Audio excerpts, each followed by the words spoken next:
Bien, buenos días. En esta clase vamos a ver sistemas lineales en el espacio de los estados. O sea, habíamos visto hace tiempo sistemas en el espacio de los estados, habíamos hablado de linealización, pero faltaban algunas eh, herramientas que nos permiten, por ejemplo, analizar la controlabilidad y la observabilidad, la equivalencia de sistemas.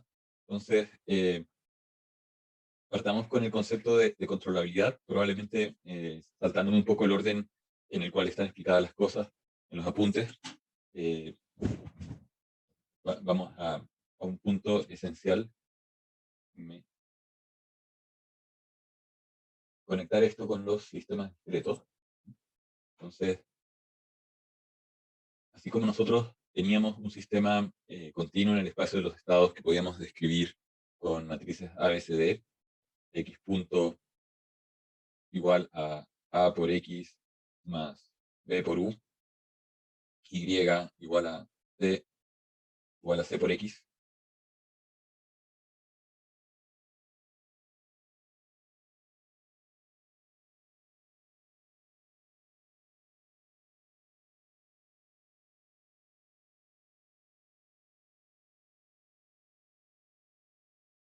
Igual a c por x más b por u.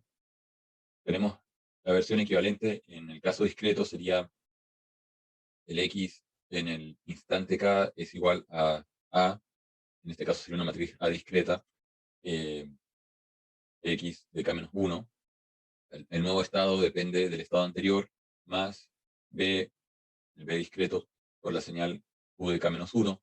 Y la salida en el instante k es b discreto por x de k más d por u de k. Y la pregunta es, ¿existe una señal u de k que estabilice el sistema sigma? Este sistema lo llamamos sistema sigma. Estabilice sigma. ¿Qué características deben cumplir las matrices ABCD? Hay otra pregunta, entonces esta es la pregunta de controlabilidad. Hasta el momento nosotros asumíamos que todo era controlable. Decíamos, diseño un controlador para el sistema, pero ¿es realmente el sistema controlable? ¿Qué significa que nosotros podamos estabilizar el sistema? Significa que el sistema parte de algún estado. Voy a dibujar aquí un sistema que tiene dos estados, x1 y x2. El sistema es controlable es porque yo desde un instante inicial, x0, en el tiempo, este subíndice se refiere al tiempo. Entonces tengo un vector que tiene x sub 1 en el instante 0, x sub 2 en el instante 0. Este debería ponerlo en negrita para que se entienda que es un vector que tiene escalares x1, x2. Y yo puedo dirigirlo en el tiempo y llevarlo a un cierto valor, por ejemplo el estado 0,0, asumiendo que estos estados representan velocidad de cambio o de posición. Yo quiero estabilizar el sistema en un cierto valor. Y si puedo conducir el sistema al origen, por ejemplo, entonces el sistema, digo, es estabilizable, es controlable y es estabilizable. Si no tengo una secuencia que me mueva de un punto a otro en el espacio de estado, una secuencia de controles, entonces digo, el sistema no es estabilizable. Después hay otra pregunta, es, dado que conozco la historia de I sub k, para k igual a 0, 1, 2, 3, etcétera, hasta un instante n, y la historia de las señales que se aplicaron, u de k, apliqué un control en el instante 0, en el instante 1, 2, etcétera, hasta n. La pregunta es, ¿puedo saber desde dónde inició el sistema? ¿Desde dónde inició sigma? En otras palabras, la condición inicial x0 es igual a ¿cuánto? Si puedo responder esta pregunta, entonces digo que sigma es observable. Y uno podría preguntar, si ¿para qué me interesa saber desde dónde partí? Y aquí fíjense que lo que uno está midiendo es la salida del sistema, no el estado interno.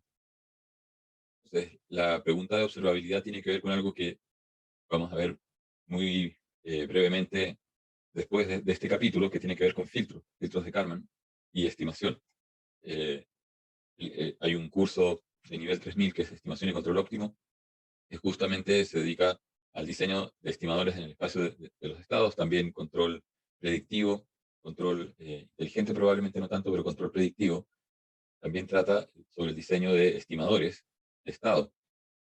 Y yo tuviese un sensor para cada estado, obviamente no necesito construir fórmulas para estimar cuánto valen los estados. Pero en el mundo real, los sensores son dispositivos, los sensores industriales, que son caros. Entonces, tener un sensor para cada variable puede ser en la práctica inviable. Cuando uno habla de una planta industrial pueden haber cientos de variables o varias decenas. Y variables manipuladas puede haber también un número similar. Entonces, no todas las variables de estado del sistema completo se pueden medir, ¿no? Se encarece mucho el proyecto en la práctica. Entonces, uno tiene que estimar a partir de otras sabiendo cuál es la dinámica. Y entonces, eh, podemos entenderlo de manera más fácil desde el planteamiento del sistema discreto. Porque si nosotros quisiéramos saber cuánto vale el sistema en el instante 1, diríamos que es A por X0 más B por U0. Y si alguien pregunta, bueno, ¿y cuánto vale el estado en el instante 2? Tenemos una fórmula recursiva y es A por X1 más B por U1. Pero ya teníamos una expresión para X1, que es todo esto. Podemos poner eso aquí. Vamos a tener entonces A cuadrado, que va a aparecer A por A, más O por X0, más A por B por U0, más B U1. Y alguien podría preguntar, bueno, ¿y cuánto vale el estado en el tercer instante? Y usamos la misma fórmula recursiva, A por X2 más B por U2. Y esto entonces, nuevamente, podemos multiplicar A por X2. Tenemos aquí la expresión para X2. Todo esto, A por todo el X2 va a ser A cubo X0 más A cuadrado B U0 más A por B U1 más B por U2. Y así podemos seguir. Se van a dar cuenta, o probablemente lo vieron en el análisis de señales, no se recuerden, pero X en el instante K es a la K por X0 más la sumatoria, la convolución. Esto es lo mismo que en el caso continuo, pero en vez de tener una integral tenemos la convolución de A por, en este caso K, menos I por B por U I para I igual a 1 hasta llegar aquí a K menos 1. Entonces finalmente nos va a quedar, aquí partimos en 0, perdón. Entonces vamos a tener A menos 0, o sea K menos 0 que va a ser, aquí faltó menos 1. Entonces, fíjense, esto es como A por T. En el caso continuo teníamos X de T igual a por T por la condición inicial, X0, más la integral de E a la A T menos tau por B por U de tau. Aquí el exponente es K menos I, o K menos 1 menos I. Entonces, fíjense, aquí la sumatoria llega a K menos 1 y llegamos a T en la integral y restamos la variable, el índice, que es I en el caso de la sumatoria, en el caso de la integral es tau. Entonces, esta es la sumatoria de convolución en el caso discreto, que es equivalente a la convolución en el caso continuo. Entonces, lo que vamos a demostrar ahora para el caso discreto también aplica para el caso continuo si lo discretizamos. Lo que pasa es que es más difícil de demostrarlo porque está la integral. Entonces, la pregunta que nos hacíamos es qué pasa si nosotros queremos llegar a un cierto estado deseado en el instante K. ¿Qué es lo que tenemos que poder hacer? O sea, existe una secuencia de controles que nos permita llegar a ese estado, y supongamos que en el instante X de K nosotros queremos que el estado sea idéntico a un estado deseado. Entonces, ¿qué es lo que se tiene que cumplir? Se tiene que cumplir el estado deseado menos a la K por el estado inicial. Estamos dando un vector menos otro vector. Esta es una matriz a la K, pero multiplicada por el vector de condición inicial, da un vector. Tiene que ser igual a una matriz que contiene a la K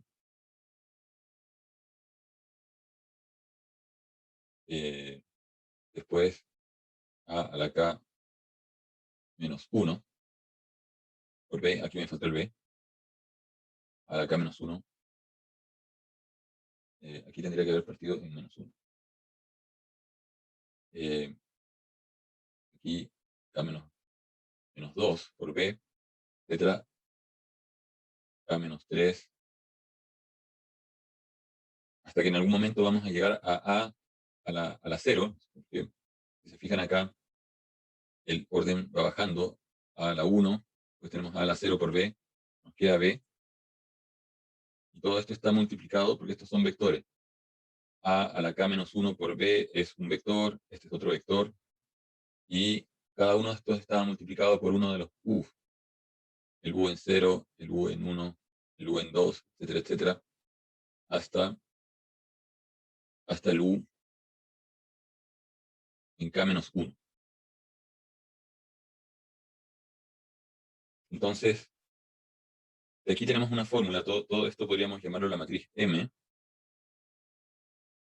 Y si nosotros invertimos la matriz M, multiplicamos por M a la menos 1 por el lado izquierdo, diríamos M a la menos 1 por X deseado menos A a la K por X0, tiene que ser igual a esta secuencia de controles U0, U1, etcétera, etcétera, hasta U de K menos 1, que se aplicaron para poder llegar al X deseado.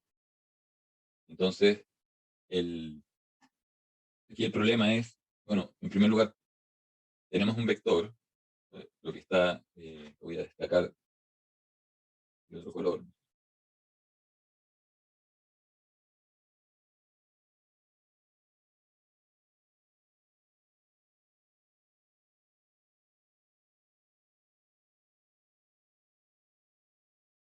Lo que está aquí destacado es un vector. Tiene dimensión n. Si el vector de estado, el x pertenece al espacio de dimensión n, entonces si este vector pertenece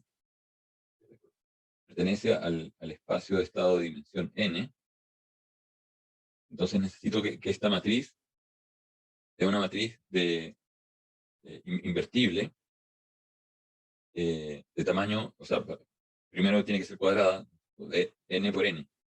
Entonces, el K-1 va a tener que llegar a n, o sea, el K va a tener que llegar a n.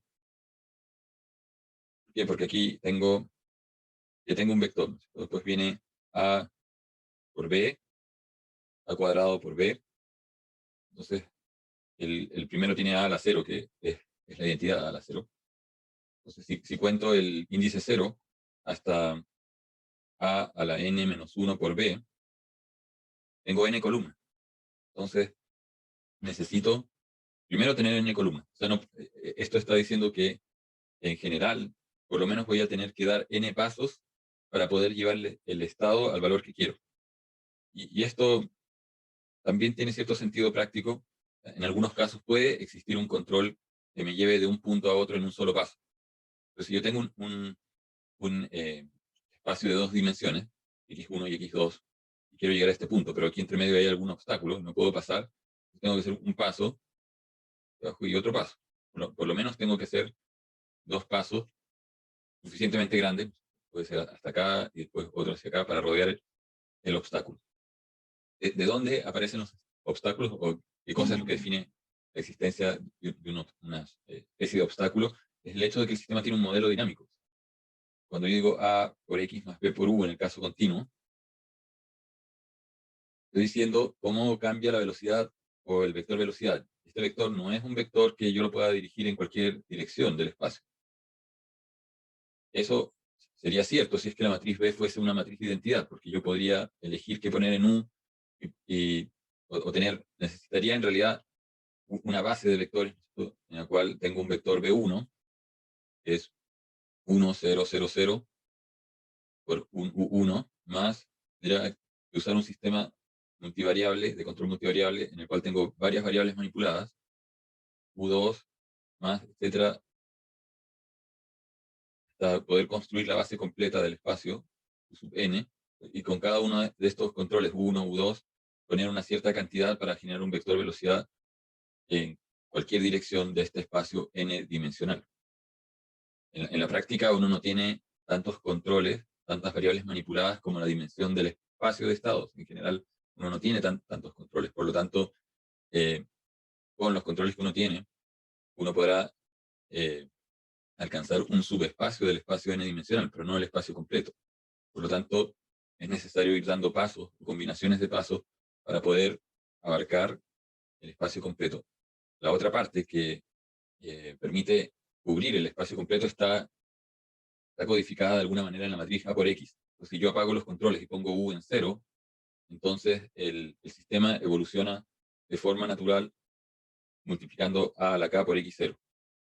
Y eso también va moviendo el sistema y lo va llevando a otras posiciones, a pesar de que puede que solamente tenga dos controles y tenga un espacio de dimensión 3, que podría, en el fondo, con los controles U1 y el control U2, hacer el plano XY. Me falta la componente Z, pero tal vez el A por X hace que el estado se mueva en la dirección de Z y suba o baje de nivel en la dirección de Z. Entonces, jugando con esta parte más la acción de los dos controles, uno puede lograr cubrir el espacio entero. La condición concreta es que esta matriz M sea invertible.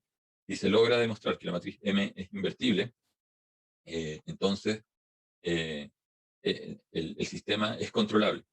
Entonces, tenemos una condición de controlabilidad, que es la llamada condición de controlabilidad de Kalman.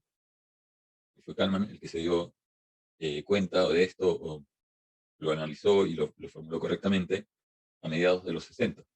Entonces, esto es algo relativamente reciente si uno lo compara con criterios desarrollados por Nyquist, Bode en los 50, o Root y Hurwitz a principios del siglo pasado. Ellos pusieron ciertas condiciones para la estabilidad de los sistemas, pero no tenían una regla para saber si el sistema realmente se podía controlar o no.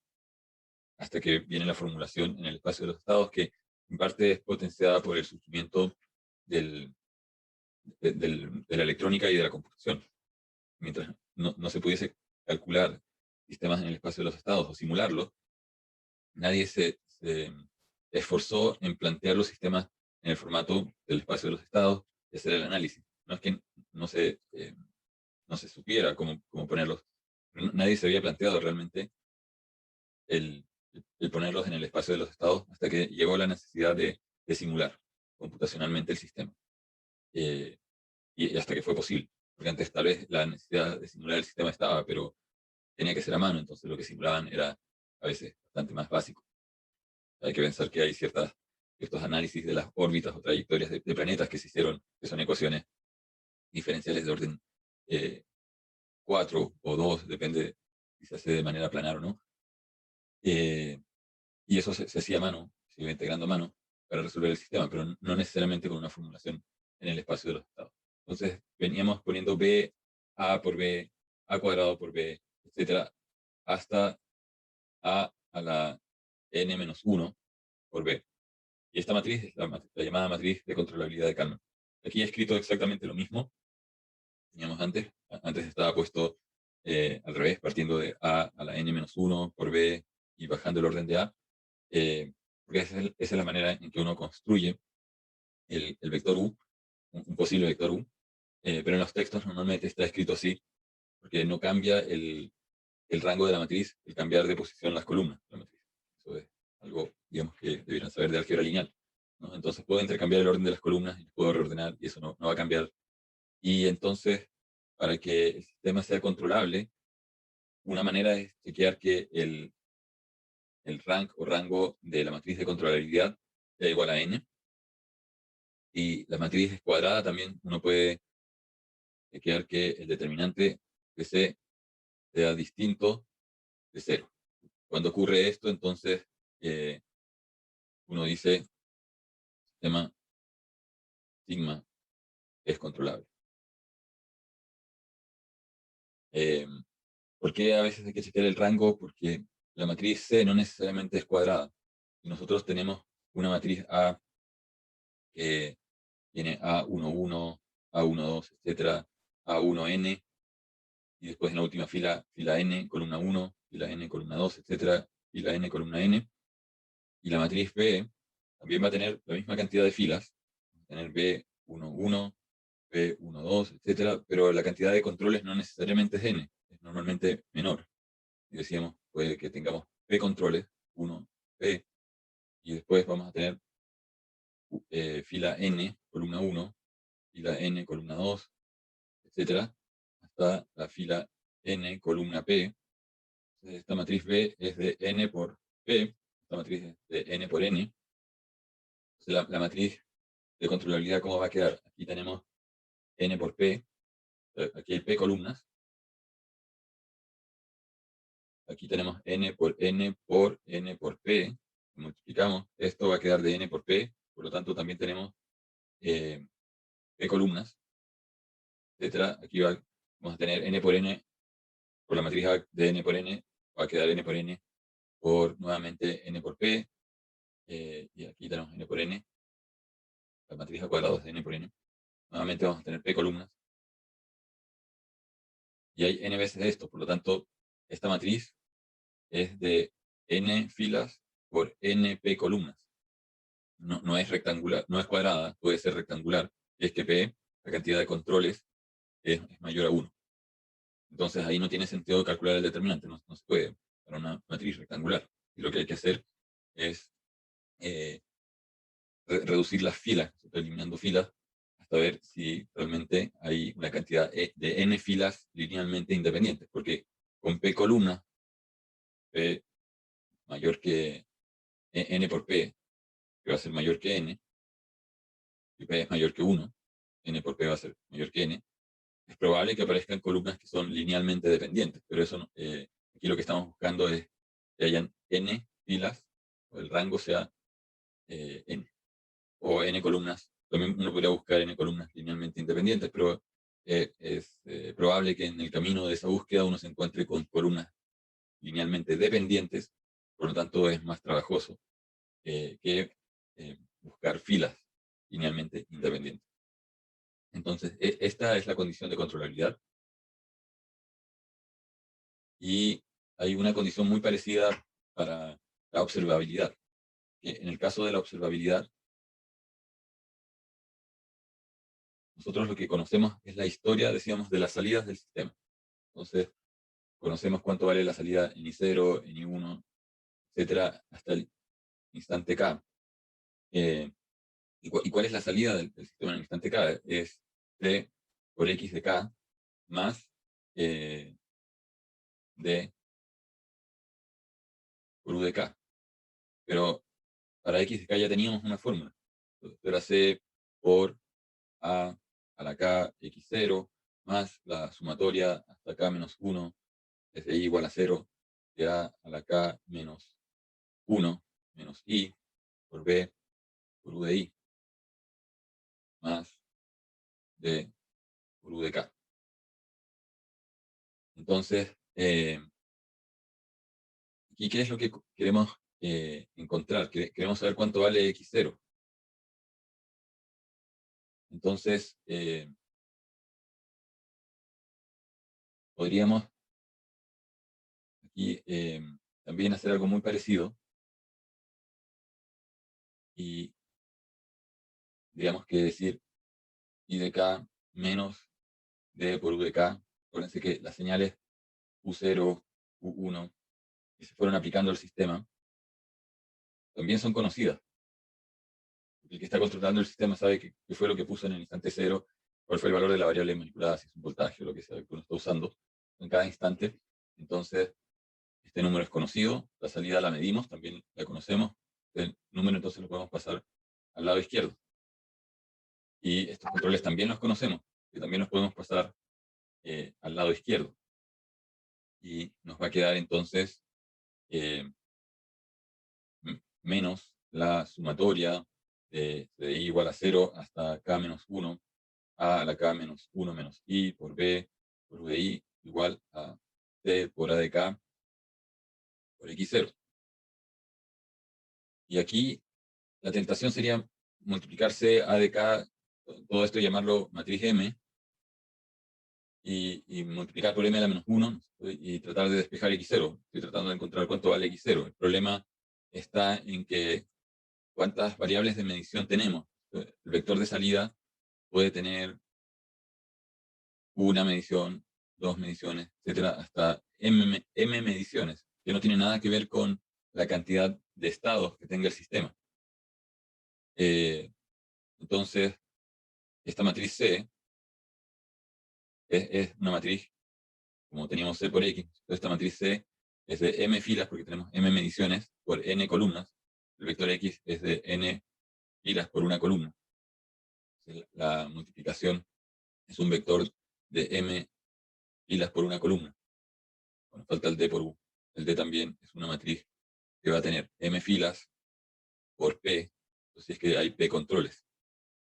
Entonces, de partida, en general, la matriz C no es una matriz cuadrada, no puedo invertir la matriz C por A, cuando tengo C de m filas por n columnas, multiplicando la matriz A, aunque esté a la K, entonces una matriz de n por n. Todo esto es de m por n. Entonces, salvo en casos muy particulares en los que m es igual a n, tengo tantos sensores como variables de estado, a veces puedo llegar a invertir. Y de esa manera, si tengo tantos sensores como variables de estado, no tengo ni siquiera eh, para qué hacer esto, o sea, para qué invertir, porque si tengo un sensor por cada variable de estado, mido la variable de estado directamente y ya sé cuánto vale x0, o cuánto valía x en cada instante del tiempo, si lo estoy midiendo directamente. El problema es que en general no tengo los n sensores para los n estados que el sistema puede tener. Tengo menos. Típicamente m es más pequeño que n. Y eso también está relacionado al orden de la función de transferencia. Cuando digamos, el numerador tiene un orden menor que el denominador. Pero aquí entonces el punto es que necesitamos un conjunto de ecuaciones. Podríamos decir, bueno, también medimos la salida en el instante menos 1, que va a ser d por u de k menos 1, usando la misma fórmula, pero llegando hasta k menos 2 a Profe, de k menos 1, ¿sí? en esa sumatoria nos falta el C multiplicando. Eh, sí, toda la razón. Falta el C. Gracias. Muchas gracias. Entonces, aquí tendríamos C por A de K menos 1 por X0. Y podemos ir retrocediendo hasta el instante inicial y en algún momento llegaremos a decir, bueno, I0 menos D por U0 menos C, que era el que me faltaba, la sumatoria, en este caso iría desde 0 hasta K menos 1, o sea, hasta 0 menos 1, lo cual en el fondo no se puede. Este término no existe porque el U que tendríamos acá sería el U de menos 1, pero siempre decimos los sistemas parten en U de 0, porque antes de 0 el sistema estaba apagado y esto es 0. Así que este término en realidad no está de 0. Entonces es como usar la primera ecuación. La primera ecuación en el fondo es I de 0 igual a C por X de 0 más D por U de 0. Al lado derecho me va a quedar C por X de 0 y al lado izquierdo me va a quedar el du de 0 que pasa por el lado izquierdo. El punto es que aquí tengo un sistema de ecuaciones en el cual Los U los conozco, estos datos son conocidos. La matriz D se supone que la tengo del modelo, este dato también lo tengo. Los U que puse aquí también los tengo. Y más allá del cálculo de la sumatoria, que puede ser largo, todo lo que está en este lado lo conozco, lo puedo calcular. Y entonces aquí me da un vector de tamaño m, porque tengo m mediciones, que está apilado con otro vector de tamaño m, está apilado con otro vector de tamaño m. ¿Cuántas veces? En este caso, hasta acá tendría k veces. Entonces tendría k más un veces, que parte de cero. Entonces, y al lado derecho, ¿qué es lo que tengo? En realidad tengo c por a a la k, c por a a la k menos 1, etcétera, etcétera, hasta llegar a c por a la 0, que va bajando el orden de k, de a, perdón, hasta llegar a la 0, que es la matriz de identidad, a la 0, la matriz de identidad, multiplicando el vector x0. Y esta matriz, entonces decíamos, tiene n columnas, pero tiene m por k filas, por k más 1 filas. Porque esto parte de 0, así que aquí hay k más 1 veces m. Entonces necesito que el número que hay acá de filas sea, supongamos que cada medición es de tamaño 1, o sea que el m fuese igual a 1. Entonces necesito llegar hasta n menos 1. Si k es igual a n menos 1, entonces pongo acá el k más 1, se cancela con este más 1, menos 1, y me queda de n por n. Entonces, esta matriz, ahora la voy a llamar m a esta matriz, la puedo invertir y podría tener m a la menos 1 por lo que está dentro de esta matriz, que la podemos llamar lambda. Todo lo que está acá en el lado derecho es la matriz lambda. Y despejo, entonces, ¿cuánto vale x0? Tengo que hacer este cálculo y de esa manera puedo despejar desde dónde partió el sistema dada la evolución de los estados. En general es muy raro que uno quiera hacer ese proceso hacia atrás de descifrar. Pero lo que nos está diciendo es que podemos encontrar cuál es el valor del estado en el instante inicial. Ahora, si esto lo tomamos como una especie de filtro o de promedio móvil, nosotros podríamos avanzar un paso en el tiempo y estábamos llegando hasta el instante n, entonces podemos avanzar hasta el n más 1 y encontrar cuál era el estado en el instante, no en el instante 0, sino en el instante x1 o en el instante 1. Así sucesivamente. Entonces, podríamos encontrar cuánto vale el estado en x sub 2, pero tenemos que dejar que el sistema avance o evolucione para tener suficientes datos o suficientes mediciones. Necesitamos una cantidad n de mediciones para poder invertir el sistema y descifrar. Entonces, aquí hay dos cosas que hay que notar. Una es que para descifrar cuánto vale el estado real del sistema en un instante, no lo podemos descifrar inmediatamente, porque necesitamos juntar datos para poder saber qué estaba haciendo el sistema. Lo que podemos hacer es mirar hacia atrás en el tiempo, todo lo que hemos recolectado, y si el sistema es de orden n, necesitamos n estados, y esto significa que necesitamos n pasos para descifrar desde dónde partió el sistema. Entonces, mientras mayor es el orden del sistema, y esto lo podemos conectar con las funciones de transferencia, cuando nosotros decíamos, tenemos una función de transferencia f de s igual a algo en el numerador, b sub m, s a la m, más bm menos 1, sm menos 1, etcétera, etcétera. Y en el denominador tenemos s a la n, más an menos 1, sn menos 1, más etcétera, etcétera, a1, s más a0. Esto lo podíamos separar en los polos, polo 1, el polo 2, etcétera, etcétera, hasta el polo de sub n. Y después, usando fracciones parciales, de alguna manera podríamos llegar a tener esto escrito así también, encontrar cuál es el valor de cada coeficiente. Eso puede ser tedioso, pero en principio se podría hacer algo así. Entonces tendríamos A, B, C, D, F, G, hasta una cierta cantidad, dependiendo del orden del sistema. Estas letras A, B se confunden con las del sistema, pongamos. y otras constantes, la constante A1, la constante A2, constante A sub. El punto es que cada uno de estos términos es un desfase en el tiempo. Entonces, la información, esto lo podemos ver como la superposición de n sistemas de primer orden, cada uno introduce un cierto desfase, y entonces si queremos recuperar lo que había a la entrada de este pequeño sistema, necesitamos avanzar un cierto tiempo hacia atrás, en el caso continuo, para poder saber qué fue lo que entró al sistema y que causó y qué fue lo que causó un cambio en la salida. Por lo tanto, si tenemos n bloques, cada uno de estos bloques tiene su propio estado, puede que estén puestos en paralelo, ¿no? Porque aquí la suma significa que el resultado de este sistema lo podemos escribir como la suma de n subsistemas de primer orden, el cual a todos entra una señal común, que es la señal U. Y cada uno reacciona de una cierta manera y la reacción se suma. Se van sumando y eso genera la salida. Pero tengo que esperar que cada uno de estos responda para poder encontrar la salida, o dicho de otra manera, si quiero retroceder, entonces tengo que simular hacia atrás simular hacia atrás etcétera, etcétera. Por lo tanto, no puedo saber instantáneamente desde qué estado partí, sino que tengo que hacer una especie de simulación hacia atrás para poder descifrar el sistema. Y eso tiene que ver con el mecanismo, digamos, de construcción de los filtros de Kalman, que son filtros óptimos en el sentido de que no solamente recuperan el estado, sino que dadas señales de ruido que pueden estar ensuciando la medición, lo que demuestra Kalman es que su metodología de un filtro recursivo permite minimizar el error de estimación.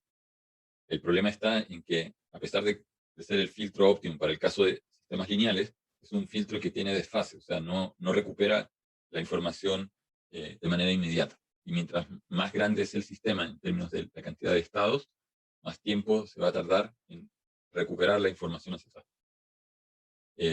Pero lo importante, y para concluir con esta parte, es entender que si el sistema resulta ser no controlable, porque esta matriz no la puedo invertir, la matriz que tiene los C por A, vamos a escribir esto limpio en una nueva página.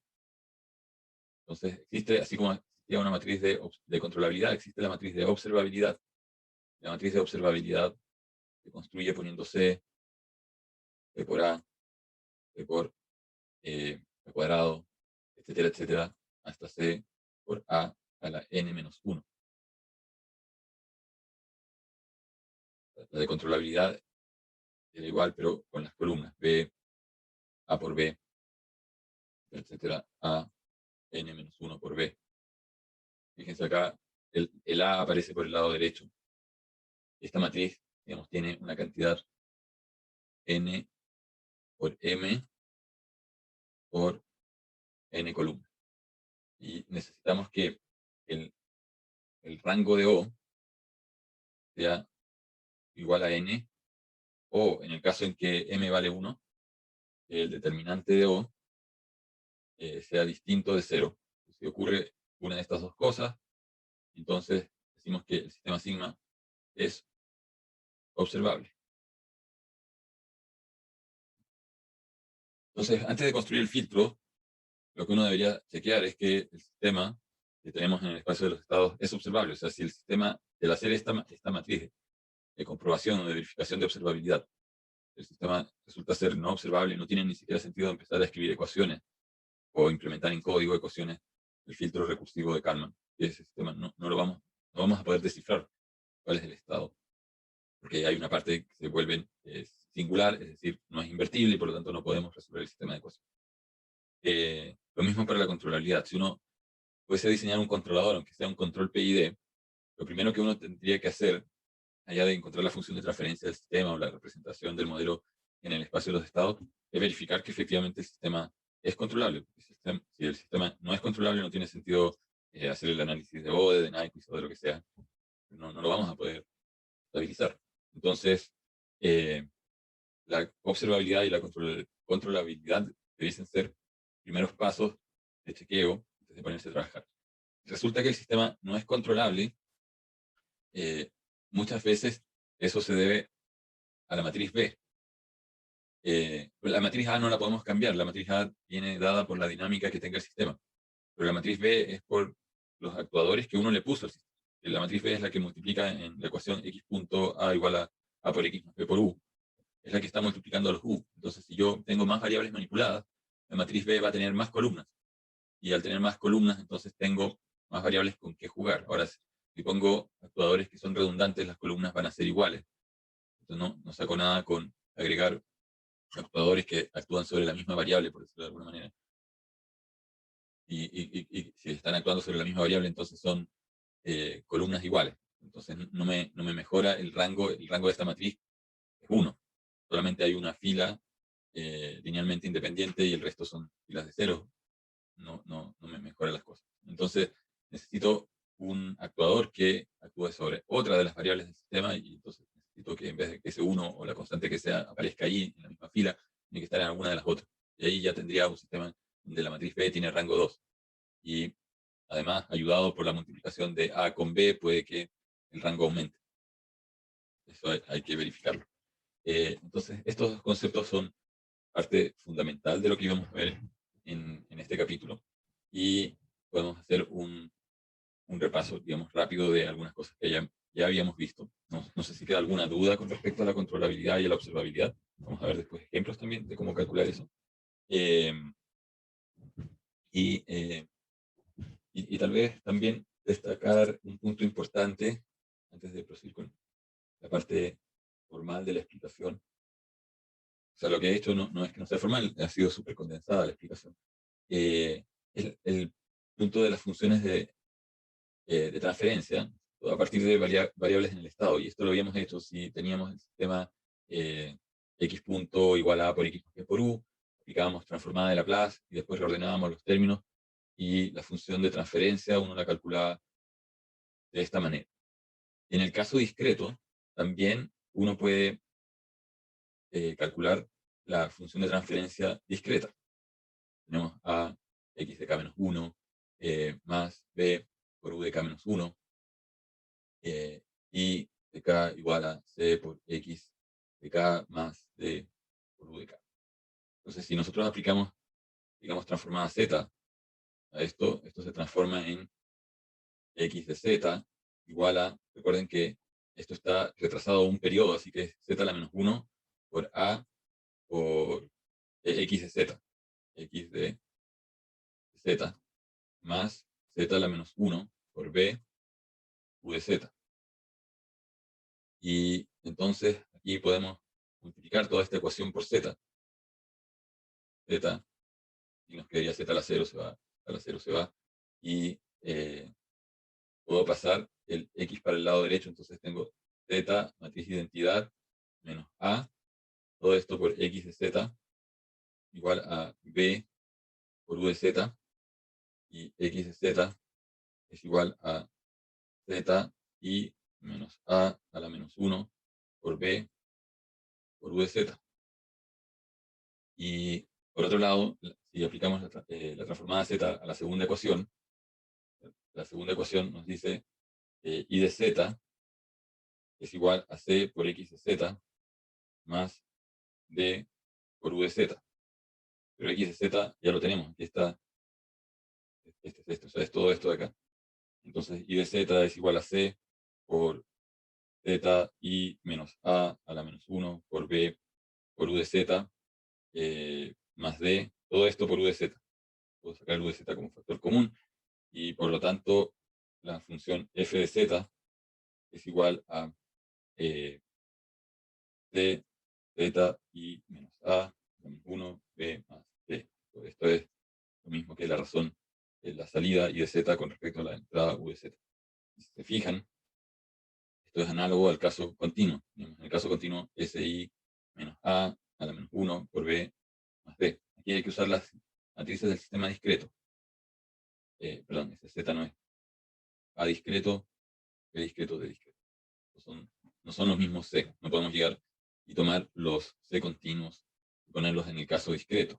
Vamos a ver cómo discretizar, así como vimos la retención de orden 0 para los sistemas que estaban en el espacio, o sea, en variables de Laplace, y cómo pasamos en variables de Laplace a funciones de transferencia discretas.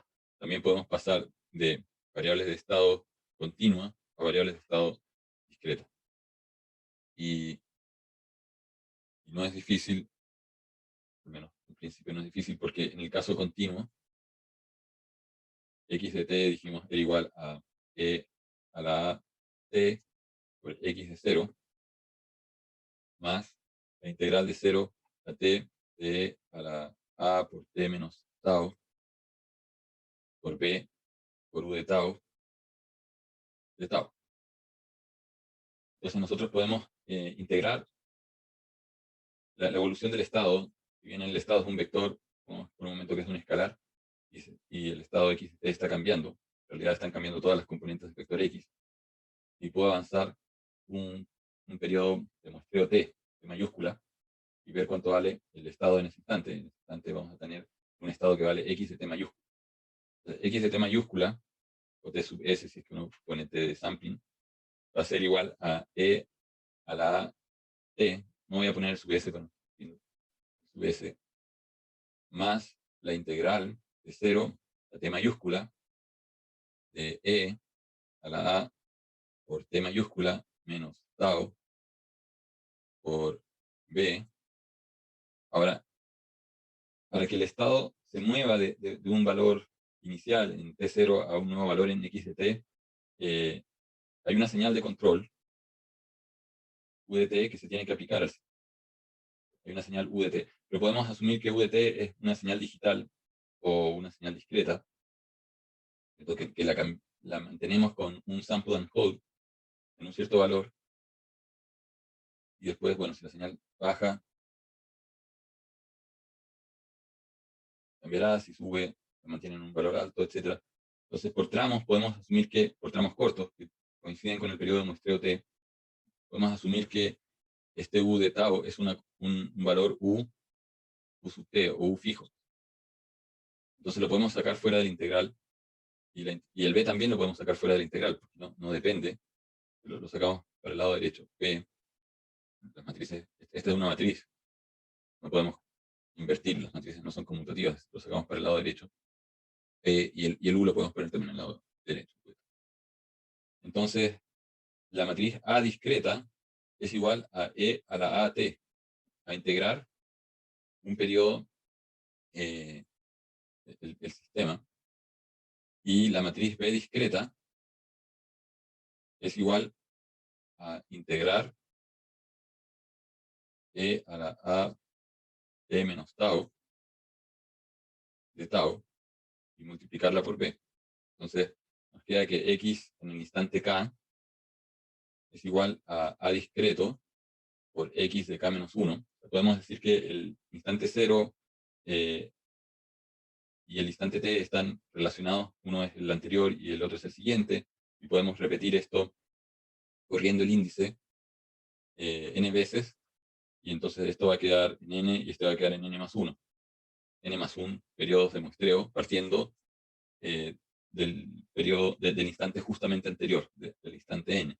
Y como estamos avanzando un periodo t, entonces la matriz de transición de estado, de ahí sale el nombre de esta matriz, e a la t, la matriz de transición de estado, nos lleva desde el estado anterior, y lo estoy escribiendo en vez de con n, con k, desde k-1 hasta k.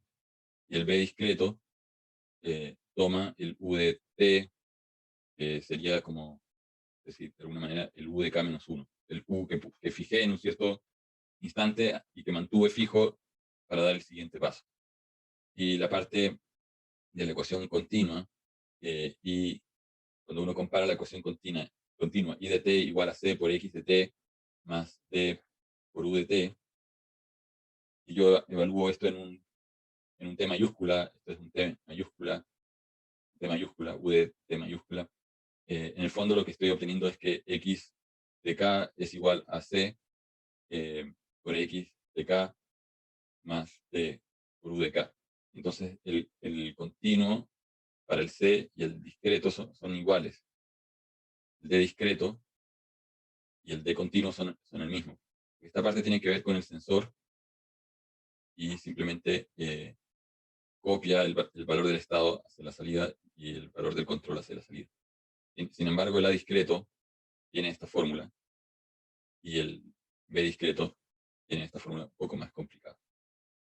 A veces es difícil hacer esta integral, y a veces lo que hacen es reemplazar la integral por la serie de Taylor de la exponencial. Entonces la serie de Taylor de primer orden es I más A por T más, si seguimos, sería A T cuadrado partido por 2 factorial más A cubo, T cubo, 3 factorial, etc.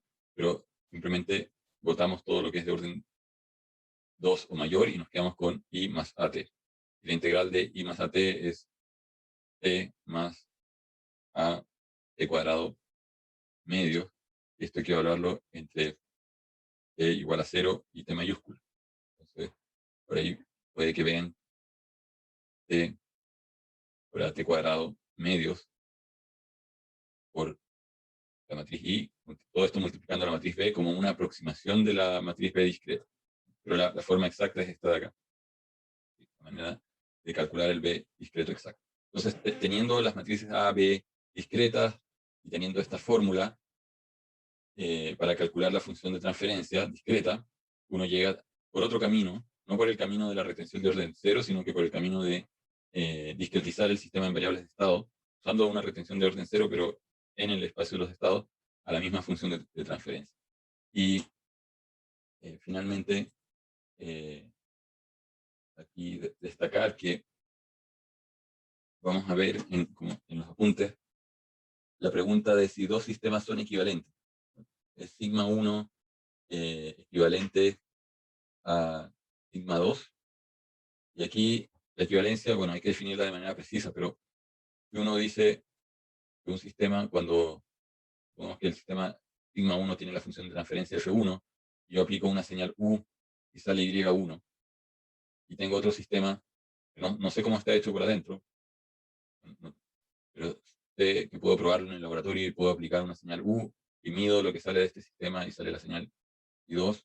Entonces, si I1 es igual a I2 para U1 igual a U2 igual a U, ¿cierto? O sea, apliqué en el sistema 1, apliqué una señal U, en el sistema 2, apliqué una señal U, y ambos entregaron la misma salida, entonces digo sigma 1 y sigma 2 son equivalentes. Hacen lo mismo, por lo menos desde el punto de vista de la entrada y la salida, hacen lo mismo. Si están construidos por adentro de la misma manera, no lo sabemos, pero por lo menos desde afuera se ve, se cortan igual. Entonces, ¿qué significa que algo que desde la relación entrada-salida se vea igual? Significa que tienen que tener la misma función de transferencia. Entonces, significa que la función de transferencia F1, que es igual a qué cosa. Si el sistema estuviese en variables de estado, tendría C1, SI menos A1, a la menos 1 por B1 más D, y que F2, que se construirá de otro modelo en el espacio de los estados,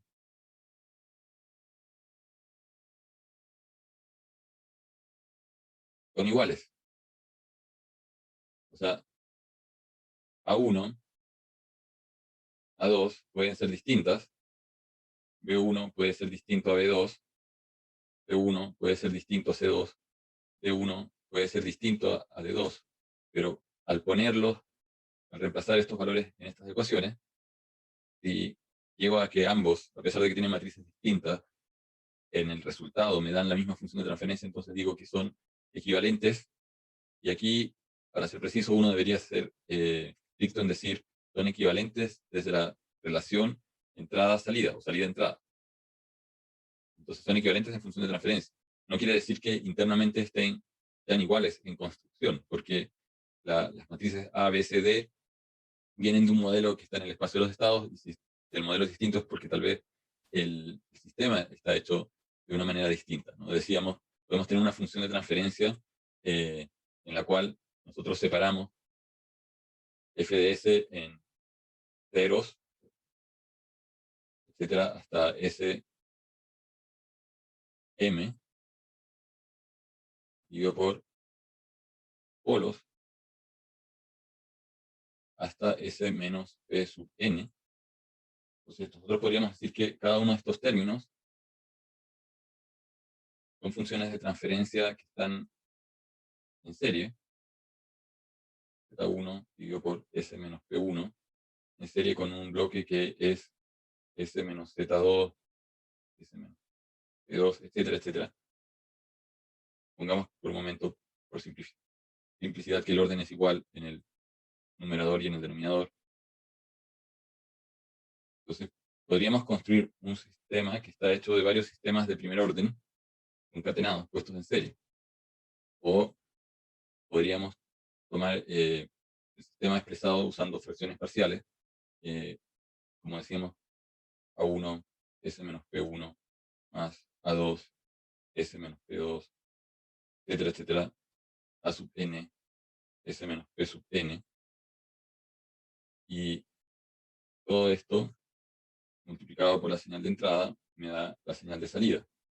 Entonces, esto es como haber tomado el primer sistema, como decíamos, A1 dividido por S menos P1, multiplicarlo por la señal de entrada U, tomar el segundo sistema A2, S menos P2, sumarlo, etcétera, etcétera, y aquí llegar al último bloque A sub n, S menos P sub n, también recibe U, responde, y el resultado se suma, y toda esta suma de resultados es Y. En el fondo, cada uno de estos, si uno tuviese que implementarlo circuitalmente, ¿no? Se puede hacer con un op-amp configurado como integrador o con una rama de realimentación que tiene que tener un condensador y una resistencia. Y obviamente los parámetros van a depender aquí de los valores de estas ganancias, pero serían n op-amps en una configuración de este estilo. Vamos a tener aquí una resistencia, un condensador, y la entrada otra resistencia, la relación y dar la señal U. La relación de estas resistencias, R1, R2 y el condensador van a definir estos números, A1, P1. Podríamos tener n op-amps haciendo eso y después un op-amp para hacer la suma de todo como sumador, y haríamos exactamente lo mismo usando op-amps en los cuales la salida de un op-amp es la entrada del siguiente y la salida de ese es la entrada del siguiente, y así sucesivamente. En ambos casos, los dos sistemas harían lo mismo, están hechos circuitalmente de maneras distintas, por lo tanto las variables de estado son, en un caso, la carga en el condensador de cada op-amp que está en paralelo, en el otro caso es la carga de cada condensador que está puesto en serie, de los op-amps que están puestos en serie, no necesariamente son iguales esas cargas, pero la salida versus la entrada, en ambos casos es la misma, y por lo tanto uno dice que son equivalentes. No que las realizaciones sean las mismas. Esa diferencia es importante hacerla notar. Entonces, lo que tenemos aquí en estos apuntes es básicamente un repaso de los conceptos generales de cómo llegábamos a la linealización, dado el sistema que está en variables de estado. Aquí tenemos nuestro sistema en n variables. Vamos a ampliar esto. A partir de un vector de estado, el vector de salidas, en este caso tiene P salidas de dimensión P, y aquí está intercambiado el P con el M, pero da lo mismo. Y la gracia es que, desde el punto de vista de la implementación, es que uno estuviese haciendo esto de manera analógica, uno tendría que tener una función f, nos calcula el x punto, después tener un integrador. En realidad, uno tendría que tener n integradores, si es que el vector x es de dimensión n, nosotros hay que integrar cada uno de los x, sale el x integrado. Con el x integrado, yo alimento la función f, porque depende de x, la función f depende de u, y a su vez la salida es e de x, como lo habíamos mencionado. Aquí está el caso del vehículo en variables de estado, esto ya lo habíamos visto. Podríamos escribir, por ejemplo, la medición de velocidad del vehículo, que es la segunda variable de estado, sería 0, 1, y la influencia del acelerador, que es la variable u, sobre la medición de velocidad, no corresponde. El acelerador influye en la aceleración, el pedal del acelerador, pero no sobre la medición de velocidad directamente. Hay que integrar la aceleración para tener un cambio de velocidad. Si estuviésemos con un sensor que mide posición, por ejemplo, como un GPS, tendríamos que extraer la primera variable, que es la de posición del vehículo. En este caso tendríamos 1 y 0. Y uno podría tener un sistema en el cual se miden las dos variables. Puedo medir la posición con un GPS y la velocidad con un velocímetro. Y entonces, en este caso, tendría dos ecuaciones de salida. La primera, que tiene 1, 0, multiplicando el vector de estado para extraer la variable posición, x1. Y la segunda ecuación tendría 0, 1, multiplicando el vector de estado para extraer la segunda variable. Entonces, en general, decimos, tenemos sistemas de orden n, donde la matriz es de n por n, la matriz B va a ser de n filas por m columnas, la matriz de mediciones, tenemos p mediciones, va a ser de p filas por n columnas, que tiene que multiplicar el vector de estado, y la matriz D va a tener que ser una matriz de p filas, porque tenemos p mediciones, el resultado tiene que ser un vector consistente, pero multiplicado por m o de m columnas, porque está multiplicado por el vector de variables manipuladas.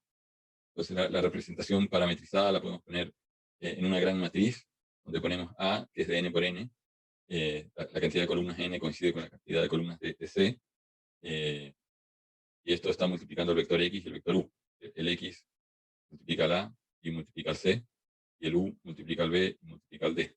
Entonces, una manera de escribir esto compacto a veces es poner las matrices A, B, C, D del sistema en una gran matriz, obviamente que definir algunas líneas, separen dónde está el límite de A, B, C y D. Entonces, podemos aplicar transformada de Laplace. Esto es un recordatorio contra la función de transferencia. Cuando tenemos la función de transferencia, podemos aplicar la transformada de Laplace inversa. Supongamos que el sistema es de primer orden, nos quedaría Sx menos x0 igual a A por x más B por u. Este A lo podemos pasar para el lado izquierdo, el x0 lo pasamos para el lado derecho, y nos quedaría entonces x de S igual a x0 dividido por S menos A, que este A por x, al pasar al lado izquierdo, se transforma en un factor común de x, que sería el factor S menos A, pero después dividimos por S menos A toda la ecuación, nos quedaría 1 dividido en S menos A por x0, y 1 dividido en S menos A por B por U. Entonces, aquí tenemos la multiplicación en el dominio de Laplace de dos funciones, que en el dominio del tiempo es la convolución de esas dos funciones. Y la transformada inversa de 1 partido por S menos A es E a la A. Pero como es convolución, es E a la A t menos tau por B u de t. Y aquí tenemos E a la A, que es la transformada de S menos A. Este caso escalar es súper simple, pero lo pongo acá para notar que en el caso matricial, obviamente no podemos dividir por S menos A cuando A es una matriz. No podemos dividir por una matriz, hay que multiplicar por la inversa. Pero ocurre lo mismo, que en vez de tener acá un escalar, acá ocurre la matriz A, acá ocurre la matriz A. ¿Cómo calcular la exponencial x a la t? No sé si esto lo han visto en algún curso en álgebra lineal, tal vez. Pero una posibilidad es la serie de Taylor, i más at más a cuadrado t cuadrado por 2 factorial, etc. Y hacer este proceso puede ser tedioso porque en algún momento uno se da cuenta de que empieza a aparecer un patrón, y que las componentes de la matriz resultante son a su vez series de Taylor de funciones conocidas, típicamente exponenciales o sinusoides. Otra manera es, en vez de calcular esto así, es utilizar la transformada de Laplace, o sea, hacer todo en el dominio de Laplace para determinar cuánto vale ese i menos a la menos 1. Y entonces, cuando uno calcula esta matriz phi, hacemos si menos a la menos 1, hay que calcular, dado el a, hay que multiplicar s por i, hacer la inversa, y después aplicar transformada de Laplace inversa a cada una de las componentes que quedaron en esta matriz. Y estas son, entre comillas, fáciles de hacer porque son transformadas que normalmente aparecen en las tablas, si es que el sistema es lineal. Entonces va a quedar 1 menos e a la menos t, porque este término de acá es 1 dividido en s por s más 1. Después esto hay que separarlo como 1 partido por s, menos 1 partido por s más 1. Como esto es una raíz, s igual a menos 1, aparece el s a la menos t, y queda de esta manera. Entonces, el camino de usar la transformada de Laplace inversa para encontrar la matriz exponencial o matriz de transición de estado cuando se discretiza, ¿no es cierto? Esta matriz en el dominio del tiempo es importante porque la matriz a la t, también escrita a veces como i de t, algunos escriben i mayúscula de t, otros escriben var phi de t, pero es la misma cosa, ¿no? Esta matriz a la t, evaluada en t mayúscula, es la discreto. Por eso es tan importante poder calcular esto. Y aquí en este ejemplo, además, está calculando la integral de e a la t menos tau, está evaluado en t menos tau, por el vector b. Entonces este es el vector b por u de tau. Y si asumimos que u de tau es constante, y como dice, u se mantiene constante en un valor u0, la integral quedaría integral de esto de acá, que es una integral de las exponenciales e a la menos t menos tau, la variable de integración es del tau, así que este e a la menos t lo podemos sacar afuera de la integral, y finalmente integrar e a la más tau, pero después hay que hablar en los límites de la integral y queda la función, ¿no? Entonces, lo que podemos ver es que la solución completa finalmente la podemos encontrar de manera analítica, de manera simbólica, y podemos usar esto para calcular en cualquier instante del tiempo el valor de la salida, asumiendo que el sistema es lineal. Ahora hay que pensar que la mayoría de los sistemas son no lineales y por lo tanto la validez de esa aproximación es solamente local, cerca del punto de linealización, y si pasa mucho tiempo, probable que nos hayamos alejado del punto de linealización, y por lo tanto el resultado no sea tan representativo, por lo tanto uno tiene que actualizar las matrices del modelo en un nuevo punto de operación, y eso uno lo podría implementar, digamos, por software, pero aquí lo que les estoy tratando de mostrar es cómo implementar esto, cuál es el procedimiento que uno haría si es que uno lo estuviese haciendo manualmente. Después replicarlo en un programa es cuestión, digamos, de evaluar estas matrices una y otra vez, cada vez que se actualiza. Aquí está el sistema anterior, pero en vez de evaluado en cualquier valor de t, evaluado en un t específico que aquí lo llamamos delta t, o lo que sería equivalente a un periodo de muestreo ts. Entonces, en cada lugar donde antes aparecía t minúscula, ahora aparece delta t, y de esta manera, en el fondo, lo que estamos haciendo es que el estado en el instante nuevo es igual a la matriz de transición de estado aplicando o operando sobre el vector de estado en el instante k anterior y proyectando la acción del control a un nuevo valor. Esta sería nuestra matriz B discreta.